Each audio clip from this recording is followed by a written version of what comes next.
Good morning students. तो आज अभी हम क्या करने वाले हैं, परमुटेशंस के क्वेश्चंस करने वाले हैं। तो ध्यान से देखिएगा क्योंकि आज अच्छे अच्छे क्वेश्चंस करने वाले हैं। हम क्या करेंगे कि परमुटेशंस में काफी क्वेश्चंस करेंगे, बहुत सारे क्वेश्चंस करने वाले हैं। अलग अलग टाइप के क्वेश्चंस हम करेंगे। तो हर एक अलग अलग टाइप के क्वेश्चंस और बहुत ज्यादा क्वेश्चंस करने वाले टाइप के क्वेश्चंस लेने जा रहे हैं, तो बहुत ध्यान से समझना है। तो एक क्वेश्चन है आपका,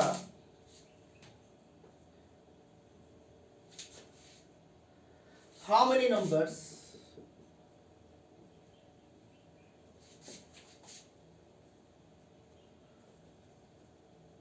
lying between 100 and 1000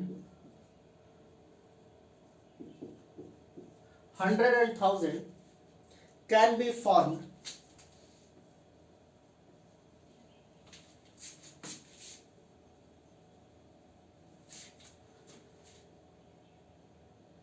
with the digits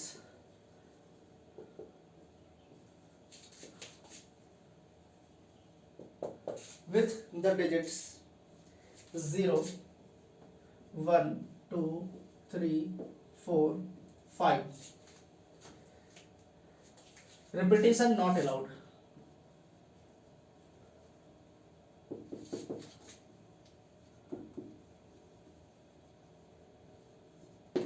ये क्वेश्चन है आप लोग का, ठीक है। तो ध्यान से समझना है क्या बोल रहा है आपसे। यहाँ पे क्वेश्चन में बोला है कि आप लोगों को बोला है how many numbers lying between 100 and 1000। 100 और 1000 के बीच में कितने नंबर्स हैं, can be formed with the digits, जो सिर्फ इन डिजिट से बना हुआ है। 100 और 1000 के बीच में तो बहुत सारे नंबर्स है, लेकिन आपको बोला है सिर्फ जो इस डिजिट का सिर्फ बना हो, सिर्फ इस डिजिट से बना हो, 0 से लेकर 5 तक के डिजिट्स का बना हो। बाकी 6, 7, 8, 9 हमें नहीं लेना है, उससे नहीं बना होना चाहिए। और आपसे ये भी बोलते हैं कि रिपीटेशन इज नॉट अलाउड, ठीक है। तो 100 और 1000 के बीच में बोला है, तो 100 और 1000 से बीच क्या पता चल गया हमें कि 100 और 1000 के बीच का मतलब क्या हो गया, 101 से लेकर 999 तक। अब 101 से 999 तक लेकर इनमें सिमिलैरिटी क्या है, इसमें एक ही सिमिलैरिटी है, एक ही जैसे नंबर्स है। क्या है वो, 3 डिजिट के ही नंबर्स है। अगर 100 और 1000 के बीच का बोले तो आपके उसमें कितनी डिजिट्स आएंगे, 3 ही डिजिट आएंगे। 3 डिजिट से कम और 3 डिजिट से ज्यादा नहीं आएंगे। ये चीजें ध्यान रखनी है, ठीक है। तो 100 और 1000 के बीच का हमें नंबर्स निकालना है। इसका मतलब हमें 3 डिजिट का नंबर्स पता करना है कि 3 डिजिट का नंबर हम कितना बना सकते हैं इन डिजिट्स को यूज कर, ठीक है। बिल्कुल सही है। तो इस क्वेश्चन को क्या है कि हम अलग अलग 2 तरीके से सॉल्व कर सकते हैं इसको। सबसे पहले क्या करेंगे, हम क्या करेंगे कि सबसे पहले हम टोटल परमुटेशन निकाल लेंगे। क्या करेंगे, टोटल परमुटेशन निकालेंगे कि ये जो 6 डिजिट्स है, यहाँ पर कितने डिजिट्स है, 6 डिजिट्स है। इन 6 डिजिट्स को यूज कर हम 3 डिजिट्स के कितने नंबर्स बना सकते हैं वो सब हम कैलकुलेट करेंगे, ठीक है। कैलकुलेट कर लिया, लेकिन उन 3 डिजिट में पहला डिजिट्स में 0 भी होगा। अब अगर मान लीजिए हम बनाते हैं, एक नंबर बना लेते हैं 3 डिजिट का 012, तो वो तो 012 नहीं है ना, वो तो 12 है, 0 थोड़ी काउंट होगा। अगर हम ऐसे लिखते हैं 012, तो ये 3 डिजिट का नंबर नहीं है, ये तो 2 ही डिजिट का नंबर है। इसका मतलब 0 जो है वो यहाँ पर पहले जगह पर नहीं आना चाहिए। या आप कह सकते हैं यूनिट प्लेस है, ये टेंस प्लेस है, ये 100 प्लेस है। तो 100 प्लेस पर आपका 0 नहीं आना चाहिए। यूनिट प्लेस पर आ सकता है, टेंस प्लेस पर आ सकता है, लेकिन 100 प्लेस पर 0 नहीं आना चाहिए, ठीक है।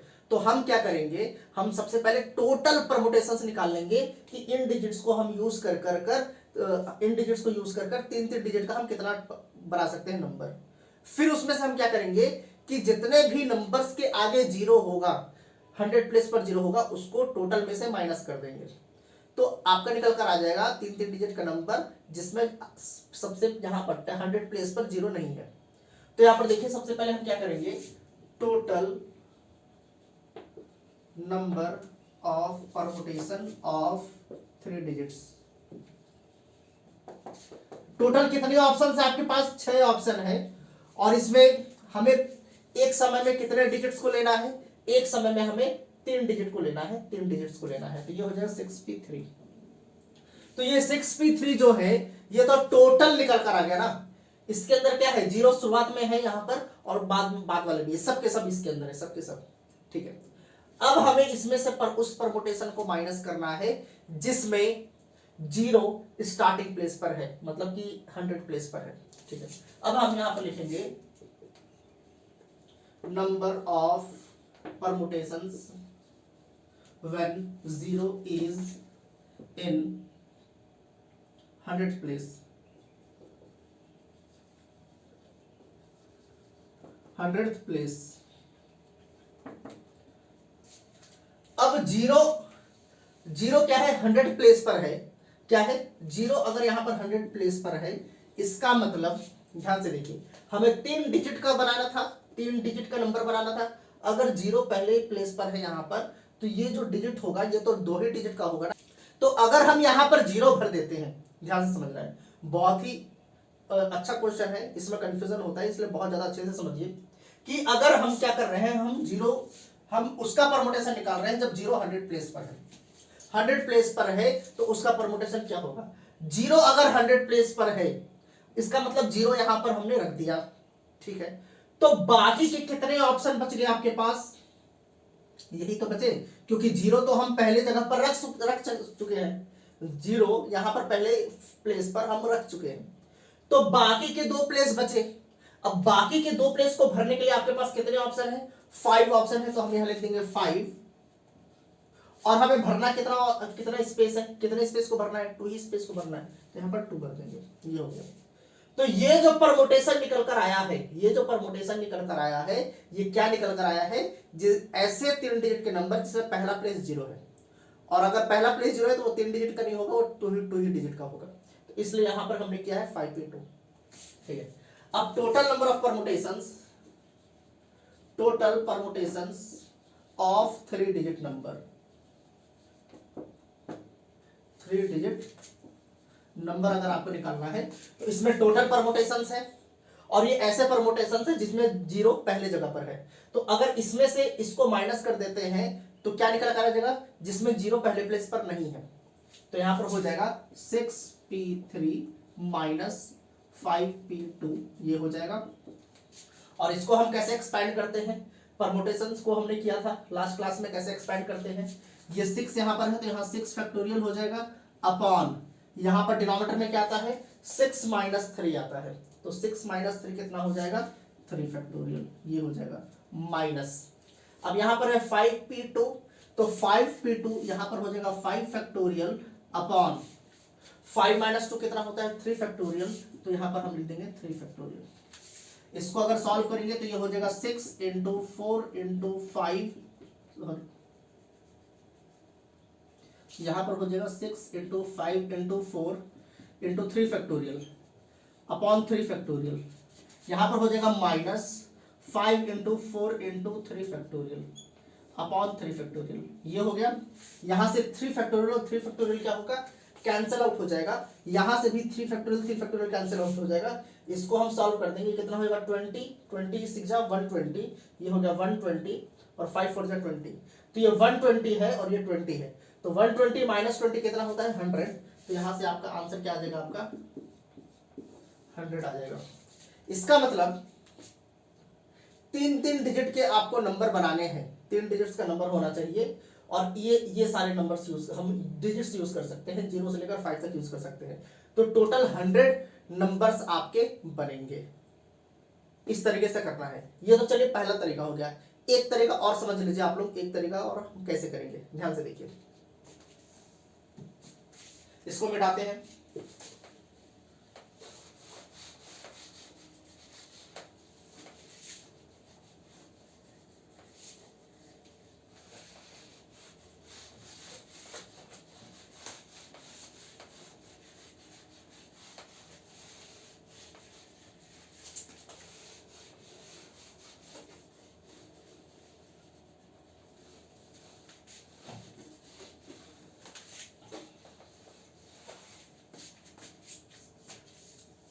ठीक है। दूसरा तरीका इसको करने का,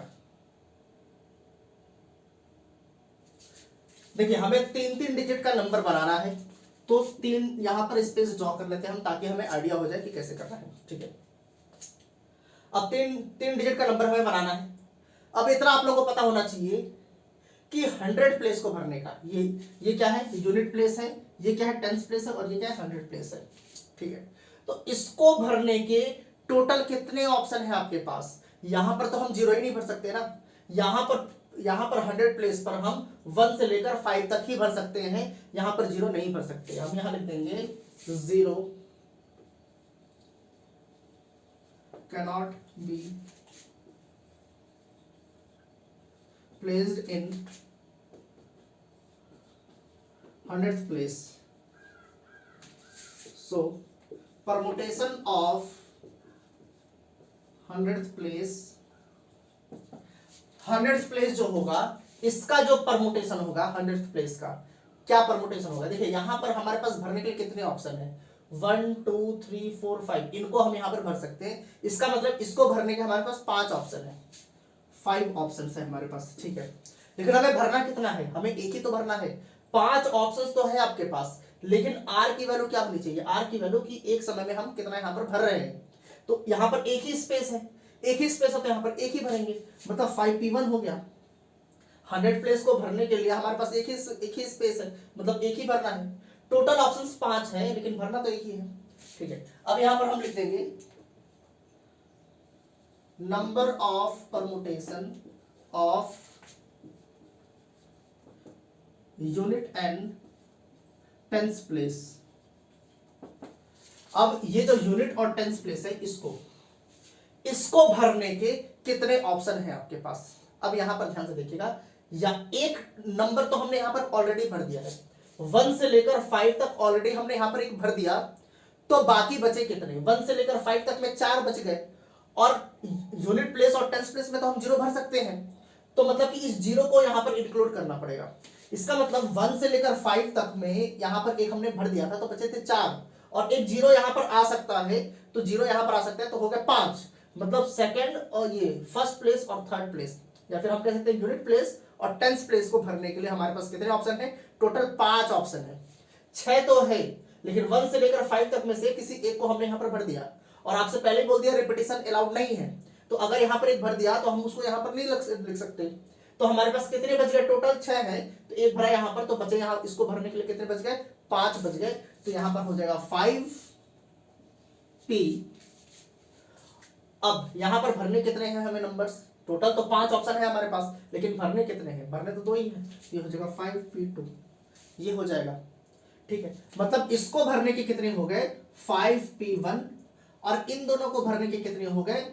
5p2, और बाद में हम इसको क्या करते हैं? मल्टीप्लाई कर देते हैं, तो यहां पर हो जाएगा आपका टोटल नंबर ऑफ परमुटेशन, जो आपका हो जाएगा वो हो जाएगा 5p1 इंटू 5p2। अब इसको सॉल्व करेंगे तो ये हो जाएगा 5 factorial upon 5 minus 1 4 factorial into 5p2, तो ये हो जाएगा 5 फैक्टोरियल अपॉन 5 माइनस 2 3 फैक्टोरियल। इसी तरीके से करते हैं इसको। अब इसको अगर थोड़ा सा सॉल्व करें तो ये हो जाएगा 5 into 4 factorial upon 4 factorial into, ये हो जाएगा 5 into 4 into 3 factorial upon 3 factorial. ये हो जाएगा, यहां से 4 फैक्टोरियल कट गया, 3 फैक्टोरियल कट गया, तो ये कितना हो जाएगा? 5 4 जा 20 इंटू 5 कितना होता है? 100 होता है। देखिए यहां से भी आप लोग का आंसर जो आएगा 100 आएगा।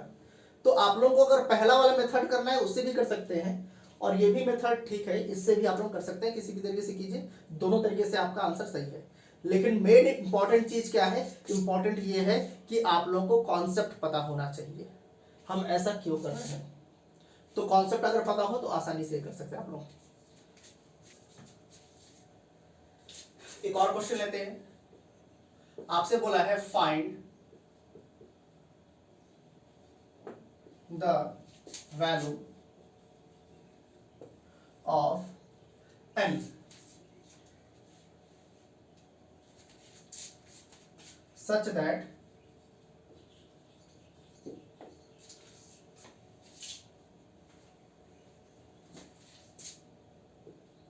np2 is equal to 42 np3। और यहाँ पर बोल दिया है n इज ग्रेटर देन 4। ठीक है, ये कंडीशन आप लोगों को दे रखा है।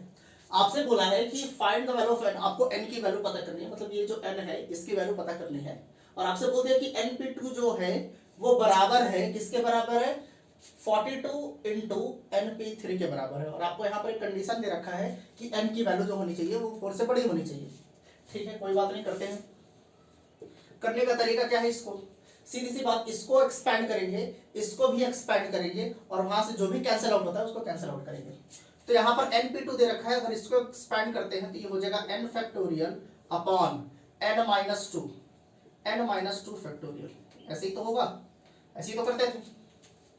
n फैक्टोरियल यहाँ पर हो जाएगा और यहाँ पर n माइनस टू फैक्टोरियल हो जाएगा, इज इक्वल टू, अब यहाँ पर क्या है 42, यहाँ पर 42 हो जाएगा इनटू, या इसको अगर एक्सपैंड करते हैं तो ये हो जाएगा n factorial upon n minus three factorial. ये हो गया। अब फैक्टोरियल में एक चीज आप लोगों को पता होना चाहिए कि अगर ऐसा लिखा गया है 4 फैक्टोरियल, तो 4 फैक्टोरियल का मतलब होता है जब इसको हम एक्सपैंड करेंगे तो हो जाएगा 4 इंटू, अब यहाँ पर क्या आता है 3 आता है। 3 आने का मतलब क्या है, 4 में हम 1 माइनस कर रहे हैं, हम ऐसे तो लिख ही सकते हैं, अगर ये तो ऐसे ही होता है ना, 3 इंटू 2 इंटू 1 ऐसे ही तो होता है। और अगर ऐसे लिखा गया है तो हम इसको ऐसे लिख सकते हैं 4 इंटू, यहाँ पर लिख सकते हैं 4 माइनस 1 इंटू, यहाँ पर लिख सकते हैं 4 माइनस 2 इंटू 4 माइनस 3, ऐसे तो हम लिख ही सकते हैं। देखिए 4 में क्या हो रहा है, पहले 1 माइनस किया, यहाँ पर 1 माइनस किया था, फिर यहाँ पर 2 माइनस किया, फिर यहाँ पर 1 माइनस कर दिया, ऐसे कंसेक्यूटिव माइनस करते चले जाएंगे। तो हम ऐसे लिख सकते हैं, कोई प्रॉब्लम नहीं है। मतलब कहने का मतलब है फैक्टोरियल में जैसे ही आगे बढ़ेंगे तो एक एक माइनस होता चला जाता है। तो वैसे ही हम यहाँ पर करेंगे, पहले इसको सिंप्लीफाई कर देंगे तो n फैक्टोरियल और n फैक्टोरियल तो कैंसिल आउट हो गया। अब हमें सारे n एक साइड चाहिए, बाकी कांस्टेंट वैल्यू दूसरे साइड चाहिए। तो इस n माइनस 3 को, या फिर हम क्या करते हैं, हाँ n माइनस 3 को इधर भेज देते हैं। तो अगर इस n माइनस 3 को हम यहाँ पर भेजते हैं, क्रॉस मल्टीप्लाई कर देते हैं, तो यहाँ पर हो जाएगा n माइनस 3 फैक्टोरियल अपॉन, यहाँ पर क्या हो जाएगा n minus 2 factorial is equal to 42 हो जाएगा। ये हो गया, ठीक है, ये हुआ। अब इसको थोड़ा सा सॉल्व करना पड़ेगा। अब इसको कैसे सॉल्व करेंगे, ध्यान से देखिए, n माइनस 3 बड़ा है या n माइनस 2 बड़ा है। अगर ऐसा कुछ होता था 5 फैक्टोरियल अपॉन 3 फैक्टोरियल, तो हम क्या करते थे, 5 फैक्टोरियल बड़ा वैल्यू है तो 5 फैक्टोरियल को एक्सपैंड कर देते थे, हम लिख देते थे इसको 5 इंटू 4 इंटू 3 फैक्टोरियल लिख देते थे, और फिर यहां से कैंसिल करा देते थे। तो जो बड़ा वाला वैल्यू है उसको हम एक्सपैंड करते हैं। तो यहाँ पर बड़ा कौन सा है, n माइनस 2 बड़ा है, क्योंकि यहाँ n में 3 माइनस हो रहा है तो ये छोटा वैल्यू है, यहाँ पर 2 ही माइनस हो रहा है, ये बड़ा वैल्यू है। तो अगर इसको हम एक्सपैंड करते हैं तो कैसे एक्सपैंड होगा, यहाँ पर है n माइनस 3 फैक्टोरियल, ठीक है। अब इसको एक्सपैंड करने का तरीका क्या है, अगर 4 फैक्टोरियल है तो 4 तो एक बार लिखना ही लिखना है। तो यहाँ पर n माइनस 2 फैक्टोरियल है, तो यहाँ पर n माइनस 2 तो एक बार हम लिखेंगे n2। अब n माइनस 2 में क्या करना है, माइनस 1 कर देना है। 4 लिखने के बाद क्या करते थे, 4 में एक माइनस कर देते थे, तो 4 में 1 माइनस करेंगे तो 3 आ जाता था। यहाँ पर n माइनस 2 है, अब अगर n माइनस 2 है और इसमें माइनस 1 करेंगे तो वो हो जाएगा n माइनस 3, और यही तो हमें चाहिए यहाँ पर। तो यहाँ पर हो जाएगा आपका n माइनस 3 फैक्टोरियल, ये हो जाएगा। n माइनस 3 के आगे नहीं बढ़ेंगे क्योंकि यहाँ पर n माइनस 3 है, इसके अगर आगे बढ़ेंगे तो उसके बाद आ जाएगा n minus 4, n minus 5, n minus 6, ऐसे आता चला जाएगा। तो यहाँ पर हम इसको यहीं तक रहने देंगे, और यहाँ पर हो जाएगा 42, ये हो गया 42।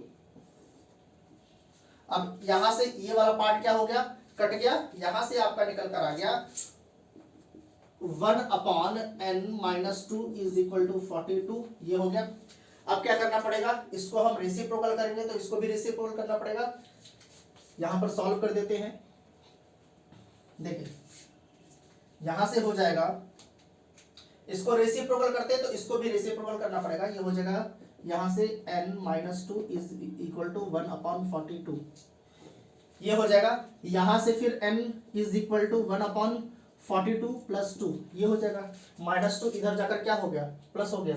फिर यहां से n की वैल्यू क्या हो जाएगी, n इज इक्वल टू, ये इससे मल्टीप्लाई होगा तो 42 इंटू 2 कितना होता है 84, 84 प्लस 1 कितना होता है 85, 85 अपॉन 2, तो ये क्या हो गया, ये n की वैल्यू निकल कर आ गई आपकी। n is equal to 85/2। तो ये आपका क्या है, आंसर है।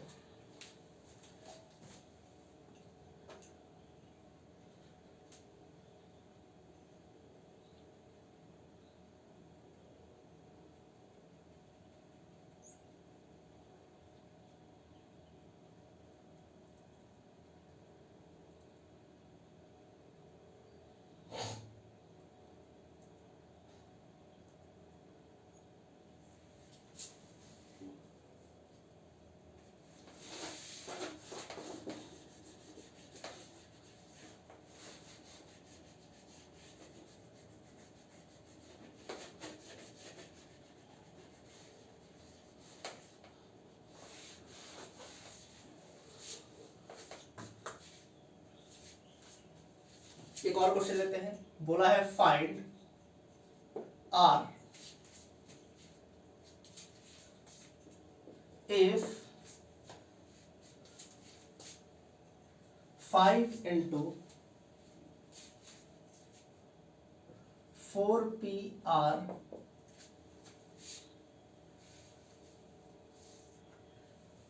is equal to 6 into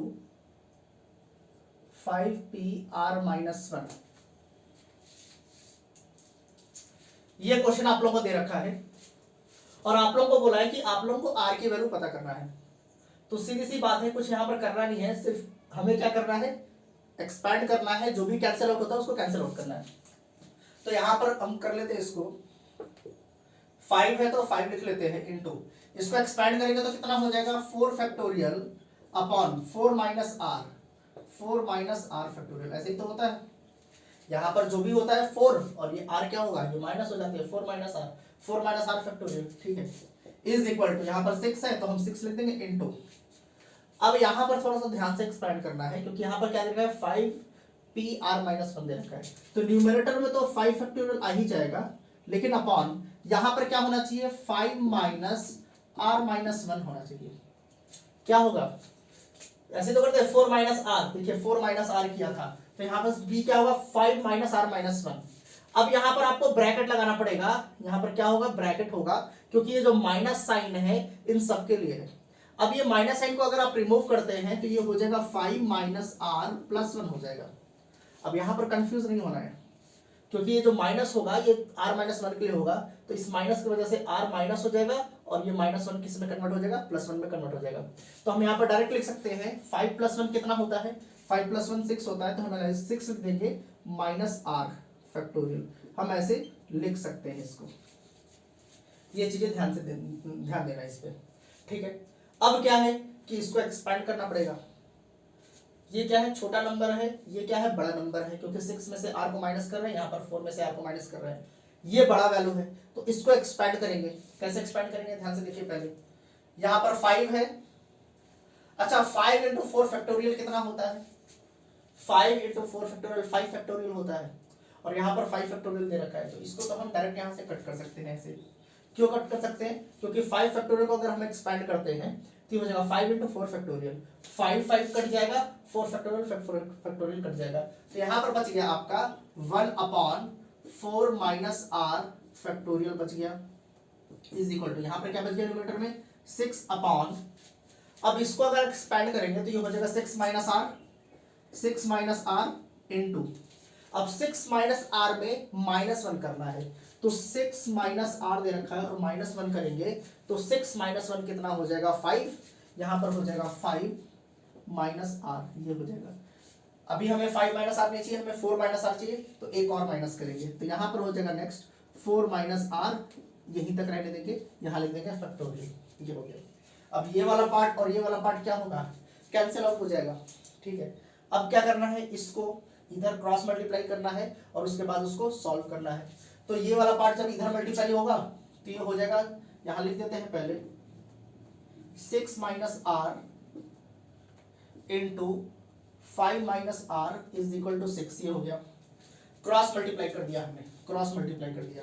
अब इसको मल्टीप्लाई करेंगे तो देखिए 6 5 जा 30, यहाँ पर हो जाएगा 30 plus 6 into minus r, minus 6 r हो जाएगा, minus 6 r, minus are into 5 minus 5 r, और r minus are into minus r plus r square is equal to 6, ये हो गया।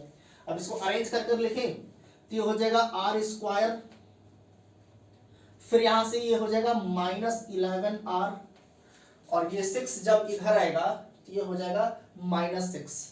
तो 30 - 6 कितना होता है 24, यहाँ पर हम लिख देंगे +24 इज इक्वल टू 0। अब ये जो निकल कर आया है आपका, इसको मिटाते हैं।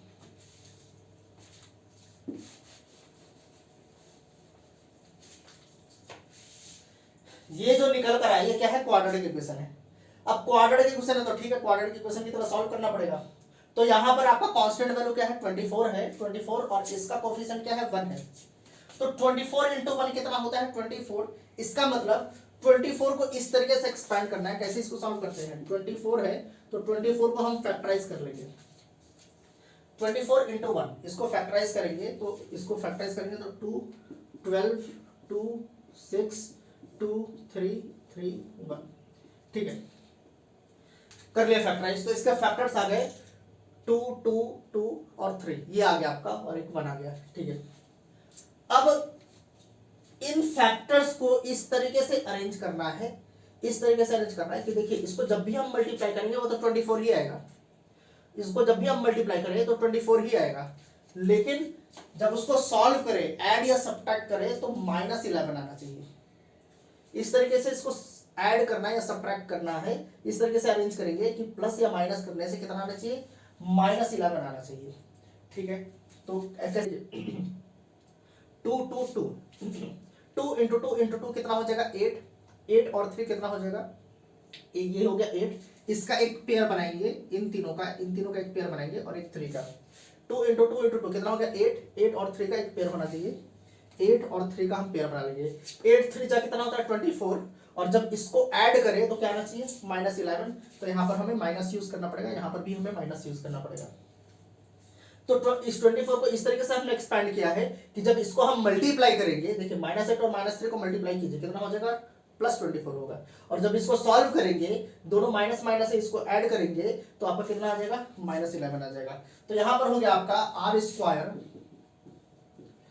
अब -11r को हम किस में एक्सपेंड कर रहे हैं, -8r -3r, और यहां पर क्या है +24, तो हम यहां लिख देंगे +24 इज इक्वल टू 0। इसमें से क्या करेंगे r कॉमन निकाल लेंगे, r कॉमन निकाला तो r -8 आ गया। यहां से -3 कॉमन निकाल लेंगे, -3 बाहर निकाला तो r बच गया, और यहां पर माइनस बाहर निकाला है तो ये माइनस हो जाएगा और यहाँ 8 आ जाएगा इज इक्वल टू 0, ये हो गया। अब इस वाले टर्म में और इस वाले टर्म में क्या कॉमन है, r -8 कॉमन है। देखिए ये एक टर्म है और ये दूसरा टर्म है, तो इसमें r -8 है और इसमें भी r -8 है, तो r -8 को हम क्या करेंगे, r -8 को हम कॉमन निकाल लेंगे। तो अगर r -8 को बाहर निकाला है तो यहाँ पर क्या बचा, r बच गया, और यहां से r -8 को बाहर निकाला तो क्या बचा -3 बच गया इज इक्वल टू 0, ये हो गया। तो यहां से r की वैल्यू एक बार क्या आ जाएगी, r -8 इज इक्वल टू 0, एक बार इसको 0 ले लेते हैं, और एक बार r -3 इज इक्वल टू -0 ले लेंगे। ऐसे ही तो करते हैं क्वाड्रेटिक इक्वेशन में कि किसी दो नंबर्स का अगर प्रोडक्ट 0 है तो एक बार या तो ये 0 होगा या तो ये 0 होगा, या तो दोनों ही 0 होंगे, इसलिए हम दोनों को 0 के बराबर ले लेते हैं। तो यहां से r की वैल्यू क्या निकल कर आ जाएगी 8, और यहां से क्या r की वैल्यू क्या निकल कर आ गई 3, ये निकल कर आ गया, ठीक है। अच्छा एक चीज और देखना है ध्यान से, इस वाले पार्ट को मिटा रहे हैं। हमने परमुटेशंस में पढ़ा था कि अगर ऐसा कुछ लिखा हुआ है NPR, तो R जो है वो N के बराबर हो सकती है और N से छोटी हो सकती है, लेकिन N से कभी बड़ी नहीं हो सकती। ये जो R है हमने पिछले क्लास में किया था, R जो है वो N से कभी बड़ी नहीं हो सकती, हाँ बराबर हो सकती है, उससे छोटी हो सकती है। लेकिन यहाँ पर N की वैल्यू क्या है 4 है, तो R की वैल्यू तो 8 हो ही नहीं सकती ना, R की वैल्यू 8 हो ही नहीं सकती। तो हम यहाँ क्या लिख देंगे, यहाँ लिख देंगे R cannot be 8,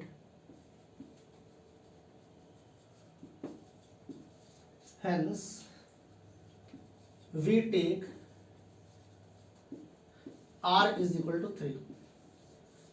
इस कंडीशन को तो सेटिस्फाई करना चाहिए। अब r की वैल्यू 8 ले लेंगे तो गड़बड़ हो जाएगा, यहीं पर आंसर गलत हो जाएगा हमारा। r की वैल्यू कभी n से बड़ी हो ही नहीं सकती, इसलिए यहाँ पर 8 को हम क्या करेंगे, नेग्लेक्ट कर देंगे, उसको हटा देंगे और हम क्या लेंगे, सिर्फ r की वैल्यू 3 लेंगे। तो आपका आंसर क्या है, r की वैल्यू 3 है।